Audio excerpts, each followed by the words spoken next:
I am the body snatcher. You know we love tummy tucks on this show. Welcome back to Boxing. Welcome back, loyal fight fans. I am your humble host, Tummy Tom O'Neill, and you know me, I appreciate the thumbs up for these videos. I work very hard for you guys for. And if you're into boxing, if you're into gambling a little on the weekend on some fights, I'm your guy. We're giving you the odds, we're giving you picks every weekend. Come on back. We also do just the breakdowns of the fights, and we don't really get into the outside of the ring stuff so much as we just break down the fights and we talk about the fights that are happening, that are already inked into contracts, things like that. We keep it short, sweet, compact. We're a day late this week because I thought, one, it'll do me some justice. I've rewatched that Michael Conlan Wood fight about 1,000 times, and also there's been some weird stuff with the upcoming fights where maybe they're happening, maybe they're not. Then the Charlo one's out. The Jermell Charlo was supposed to take on Castaño for the second time. That one is not happening now. That was supposed to be the Showtime card. Then we're supposed to have the DAZN card with Virgil Ortiz Jr., and now that one is possibly out of the works as well. I don't know if we'll get a DAZN card at all or if they just replace him, and McKinnison fights someone else, but McKinnison's not the name that you're selling for that fight. Regardless, we still have the, as we do here in boxing, by the way, happy St. Patrick's Day, right? And with all the facts and good coverage we're giving you, we mix in a little bit of jokes. And so rightfully so, on St. Patrick's Day, today we'll be talking about the All Puerto Rican showcase on ESPN+. But before we get into that, we have to talk about the Michael Conlan Wood fight. There's really a lot of things that I mean this from the bottom of my heart. Listen to this episode and I'm going to tell you a lot of things that you've not heard on any other podcast, from any other pundits, from any other fighters, from either of the fighters taking none of it. You haven't heard this stuff, and there's been a lot of weird narratives, a lot of good ones, but a lot of weird ones too about this fight. So you guys know, if you've been watching the show, I picked Michael Conlan. I'm a big Michael Conlan fan. Right? Good old Mick Conlan around St. Patrick's Day. We have to go with that pick. Plus, I thought, as I told you, that he is the better boxer. That proved even more so than we thought before. That was proved very much true. A far superior boxer, much slicker. The head movement on that guy is absolutely off the charts. But so much credit to Wood. I was a little angry, and the reason I was angry is not because I'm so biased because I picked him because I'm Irish, because I love Mick Conlan and he lost. That's not the reason that I picked him. It's not it's that he's viciously KO'd in the 12th round, which is a part of what made this fight more fantastic. I'd be happy with a Mick Conlan win, but if this fight went to the bell and Mick Conlan would have most definitely won the fight, I wouldn't.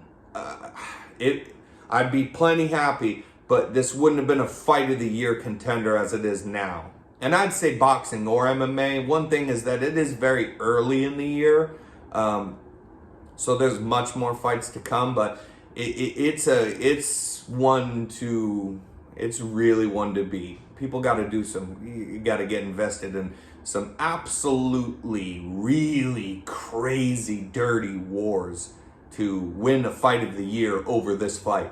And I'd put in MMA in this as well. I haven't seen an MMA fight this year that was better than this Mick Conlan Wood fight.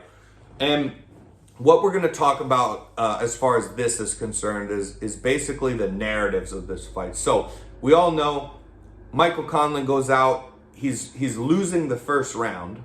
He's losing that round pretty handedly. Not that he got hit so clean with anything, but the pressure, they're both guys are fresh.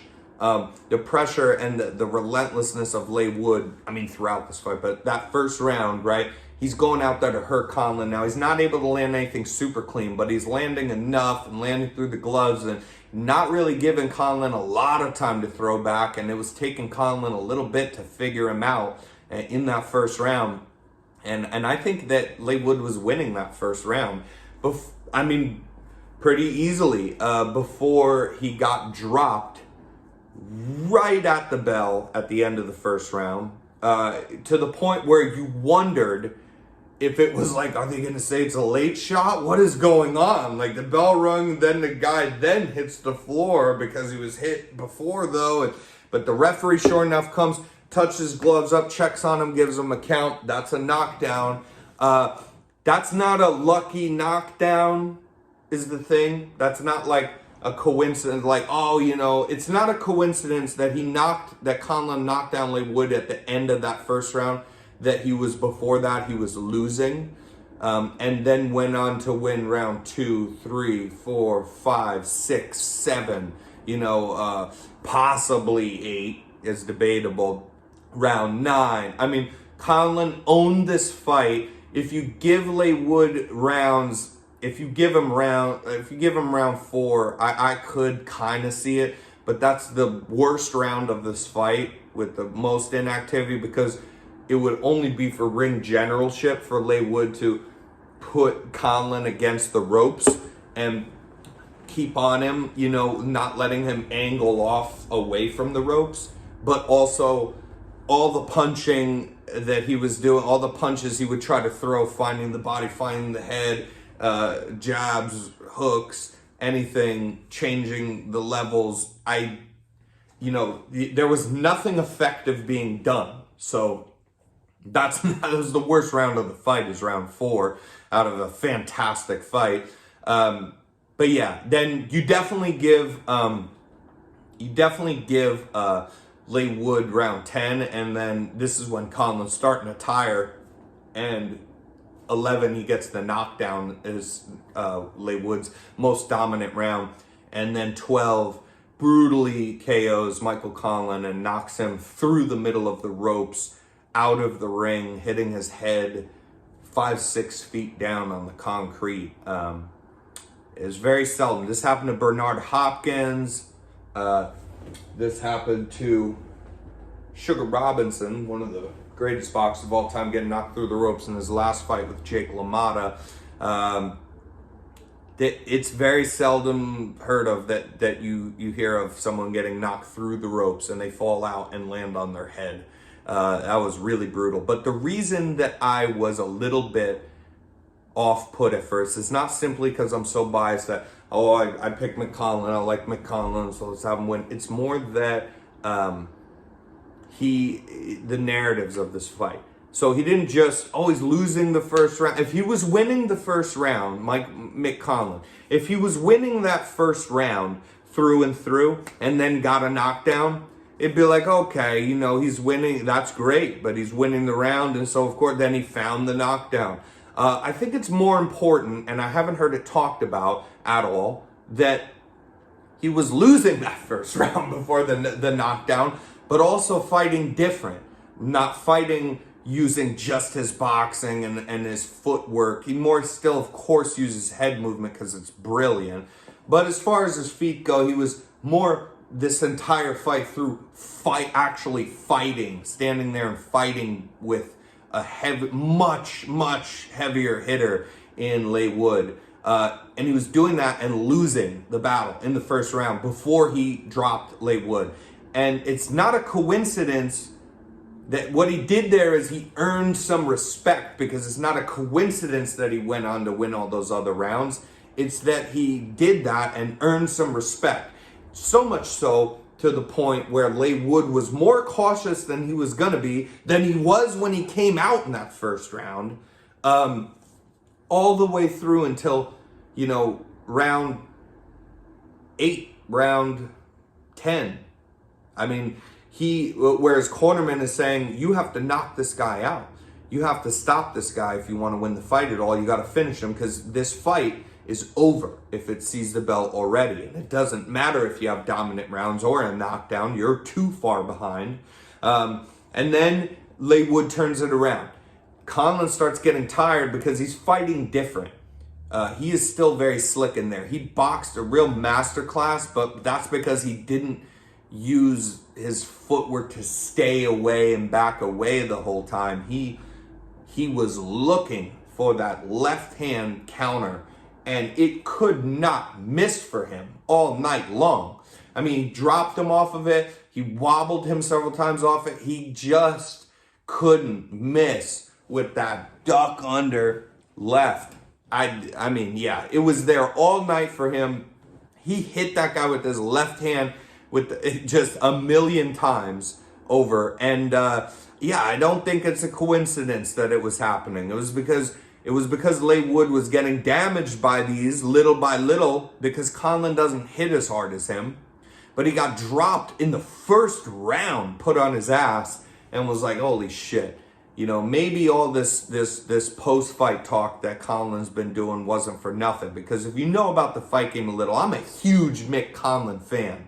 But when I hear Mick Conlan before the fight in the press conferences saying, I'm going to hurt you, and I'm going to stand there, I'm going to trade with you, and I'm going to hurt you, be prepared for a war.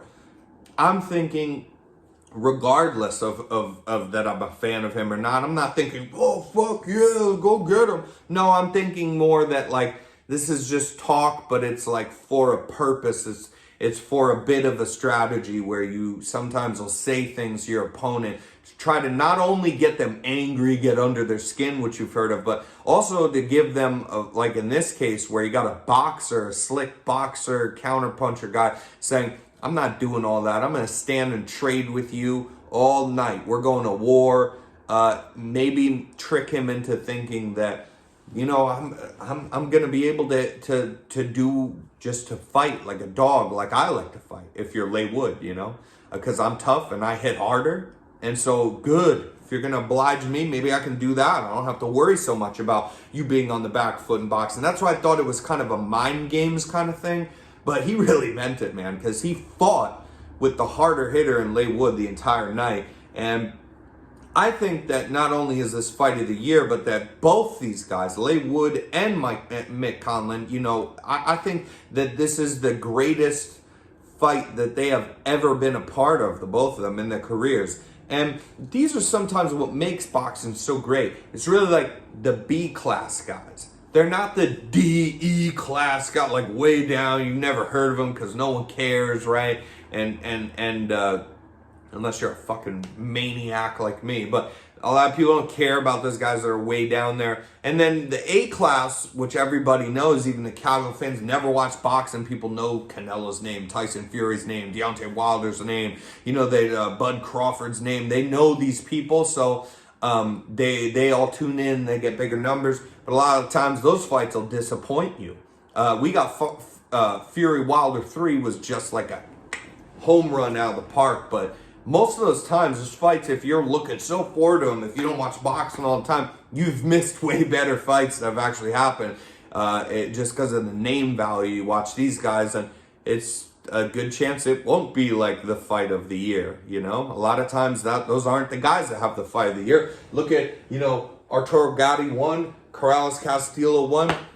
Both those guys are not, like, Mickey Ward was about to retire. You know, he's only famous now because of those fights. Arturo Gatti was well known and liked a lot even before this fight, but he lost all the big fights that he ever had and just got brutalized by Mayweather, and it was clear that he's just a fun guy to watch and a tough guy. But when these two met, they made the fight of the year, right? And the fight of the decade, and still one of the greatest fights ever in boxing. Same with Corrales and Castillo, right? Same thing. So these are the guys that usually these B-class guys, they're in between. They're not the lower down names. They're just as great really as like A-class fighters as far as the fights they'll show you, but they know they don't have the name value and they've lost whatever. Maybe sometimes they've either never gotten a chance to get out a belt or fight a big name, or they have and they lost it one good time with still a great record, and they're hungry to show things, you know? And they're not an A-class name that's in there with somebody that's a mandatory, defense that some fucking WBA belt, says you got to fight this guy that no one's ever heard of. And they just kind of be a little careful as an A-class fighter with the belt that's holding it. Like, I need to get to my big fights and get to my paydays, and then I'll try to show some, but even there I'll be careful. I can't lose what I have. But when you get guys like these, they're just hungry. They're both young, they're hungry. Leigh Wood's in there every time. usually an underdog. He was against Zucan, also stoppage in the last round. And just is so fucking hungry. And Mick Conlan, a very decorated fighter, Olympian, medaled in the Olympics several times and got robbed in the Olympics as well, was able to change things in the Olympics, the infamous, middle fingers to the judges in the Olympics. That was Mick Conlan. These guys, but turned pro, then he's 16-0. He looks fantastic. But because he's more of a boxing style, he's so technical, he's so good, nobody can touch him. And he's not the hardest hitter. So that is the style best suited for him, kind of. And so he uses that and dominates in his fights. But they go, oh, you don't have a ton of knockouts, though. You have less knockout. You only have, 3-4 knockouts out of 16 wins. So you're boring. Or Leigh Wood, who's always the underdog, and it's like, oh, you kind of got whatever, lucky against Zucan or something. You're just a tough guy, but you can't box. This was that tough guy who can't box, trying to prove that I'm gonna prove something.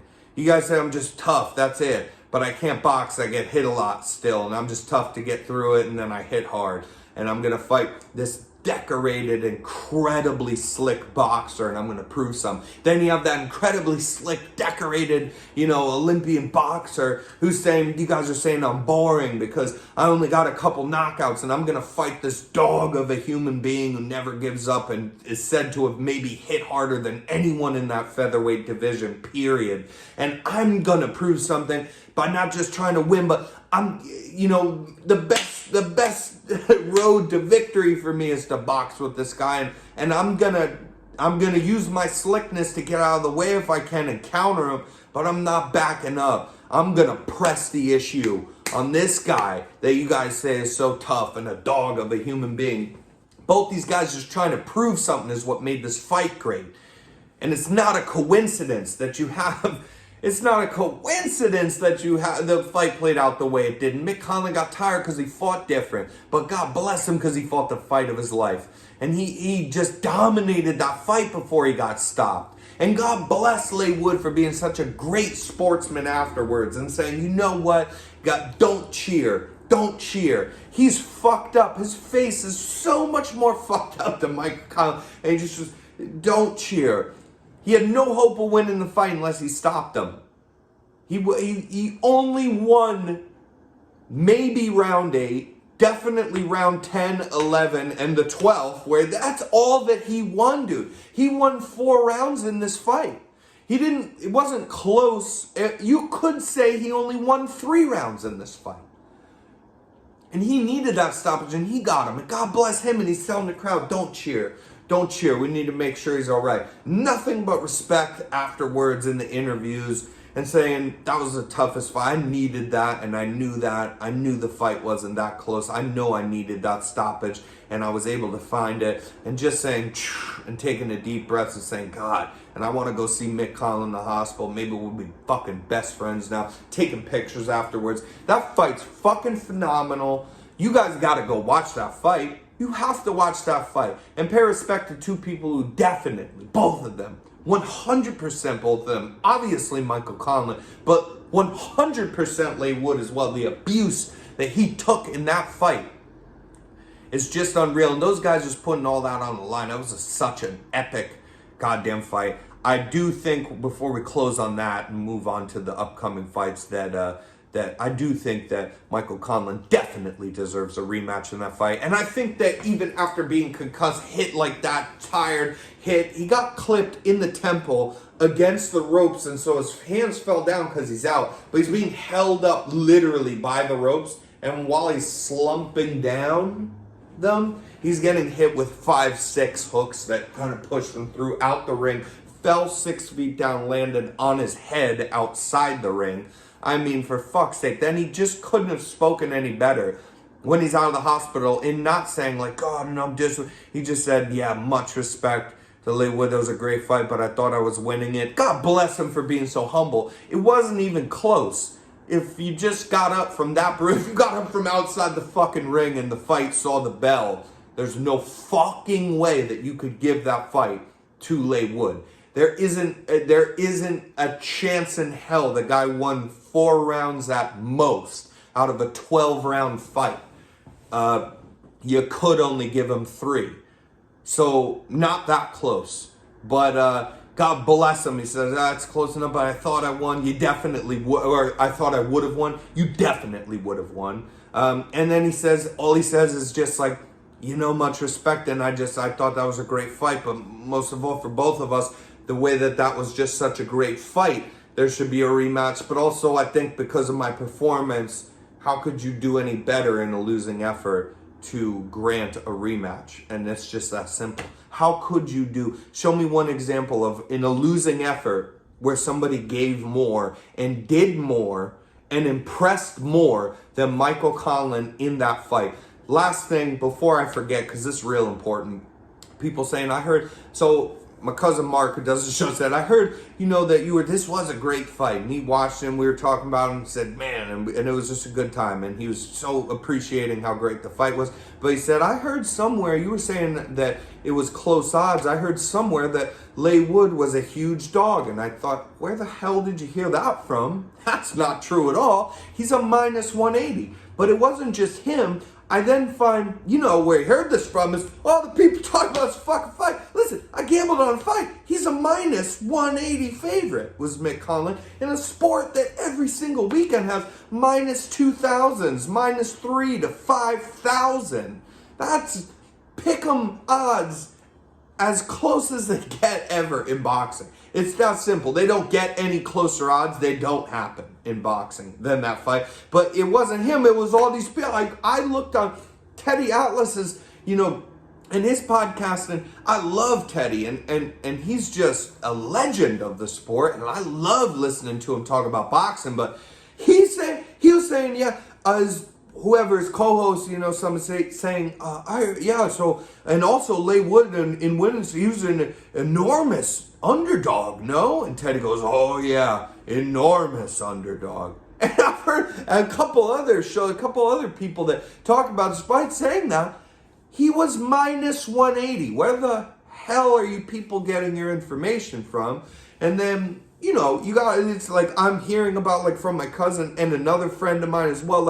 And then I'm hearing people that they don't watch boxing all the time, but they're like, oh yeah, that was epic. But I heard he was always supposed to, lose that fight. So that's those were the closest that odds ever get in boxing. So I don't know where all that comes from. It does irritate me a little bit because on this podcast, I go off on tangents as I just did, but we give facts and we just talk about what we see, and we'll tell you if we like a guy, but we might pick against him. You'll see that in the very near future as well. You've seen it before on this show, where we're scared we pick against the guy we like because we're not just biased like that. I don't know where people are getting that straight misinformation that, go figure Michael Conlan was a huge favorite to win that fight and then he lost. That's so impressive. No, they were pick'em odds, and both guys know why they were pick'em odds. I don't know I literally can't imagine where that came from. The odds were never any different than being extremely close as well. So I wanted to get that out of the way, and at least you can hear it here. And for this upcoming weekend, we're just going to touch on this real quick. That was mainly the show, okay, guys? But we have an all Puerto Rican showcase coming up on the Top Rank ESPN card, where we get to see Xander Zayas again, the young Puerto Rican kid who's fast, who's strong, who's a brilliant fighter to watch, a very fan-friendly kind of style to him. And I would place your bets on him for sure. And then in the main event, you got Edgar Berlanga, the one-hit wonder, beating Mike Tyson's first-round knockout spree long ago and exceeding it continuously until his last fight, where it was even mainly debatable a little. Like, it was a close fight, and Berlanga got dropped for the first time in his career. And he's not at that A-class level even yet. So that was a little scary. He had a fight. The fight before that was when before the last fight, was when the first round knockout spree was broken with Edgar Berlanga because the guy just lasted. But Edgar Berlanga, nonetheless, boxed great, used those power shots and just brutalized a tough guy who was pretty much it became clear that his only intention is to be the guy that was the first guy not to get knocked out by Edgar Berlanga in a dominant fight that Berlanga still had all 8 rounds. But then, from that progression, which everybody's like, okay, and people even said, which I agree with, at some point that's going to change. Maybe we would have liked to see it at a little higher level, where that changes, but it's a first round knockout spree, not just knockout. So that's fine. This guy lasted all 8 rounds, but he got brutalized, and I think it's good to see Berlanga's got cardio. He doesn't have cardio issues, going that long, and dominated all the way through. And I agreed, and that is good. But to see that progression to the last fight he had, where he actually got dropped for the first time, and then the fight went all the way, and then he lost other rounds in there as well. That's a little iffy. That's a little bit iffy, but they are going to give him Steve Rolls this time for Edgar Berlanga. So we're going to parlay that with the Xander Zayas pick as well, because I don't think that Steve Rolls makes it through this fight.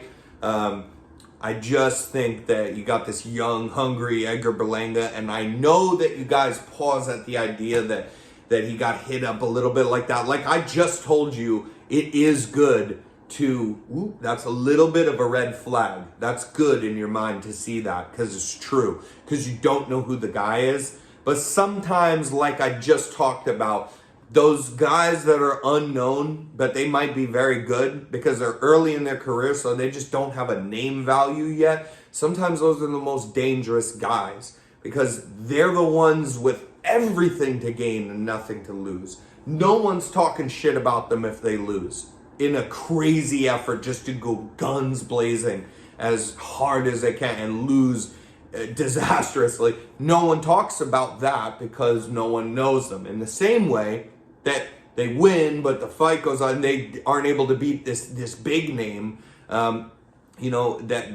no one talks about them. So they know they need a dramatic finish against another relatively unknown fighter, or a good win over a big name like Edgar Berlanga. So I think that's what you saw. And I believe the guy was like an Argentinian kid in the last fight with Berlanga, and just showed a little bit of like, I want this moment.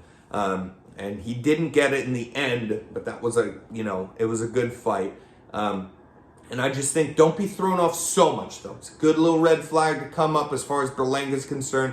But I think Steve Rolls, has been through the ups and downs already.